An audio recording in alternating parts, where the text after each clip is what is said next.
ফজরের পরে পশ্চিম দিক মুখ করে 3 দিনে একটা আমল করেন, আপনার সব দোয়া কবুল হয়ে যাবে ইনশাআল্লাহ। অভাবে আছেন, ঋণগ্রস্ত, মাথার উপর বোঝা, অনেকে ঋণের কারণে বাড়িতে থাকতে পারে না। আরবিতে একটা প্রবাদ বাক্য আছে, আল করজু মিকরাতুল মুহাব্বা, ঋণ হচ্ছে ভালোবাসার কাছে শুরু। ঋণের কারণে সম্পর্ক নষ্ট হয়ে যায়, বিদেশে যেতে পারতেছেন না, দেশে আসতে পারতেছেন না, সব ব্যবসা ধ্বংস হয়ে গেছে। একটা আয়রোজি করবেন, সব ধ্বংস, ব্যবসা প্রতিষ্ঠান ধ্বংস হয়ে গেছে, চাকরি নষ্ট হয়ে গেছে। আপনি আমলটি করুন, 3 দিন করুন, আল্লাহ তাআলা আপনার সব দোয়া কবুল করে দেবেন। সন্তান কথা শুনছে না, আমলটি আপনি করে দেখেন না।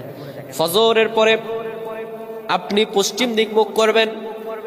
অনেকেই কিবলামুখী হই না, এভাবে ওভাবে আমল করি, এই জন্য হয়তো আল্লাহ কবুল করেন না। কিন্তু আমলের একটা নিয়ম আছে, প্রত্যেকটা জিনিস একটা নিয়ম। কিবলামুখী হয়ে আপনি বিসমিল্লাহির রহমানির রহিম পরে সূরাতুল ফাতিহা 10 বার পাঠ করবেন। সূরাতুল ফাতিহা 10 বার পাঠ করার পরে 3 বার বলবেন আল্লাহ আল্লাহ আল্লাহ। এরপরে আপনি ইয়া রাজ্জাকু 100 বার পড়বেন, ইয়া রাজ্জাকু 100 বার পড়বেন, হে রিজিক দাতা।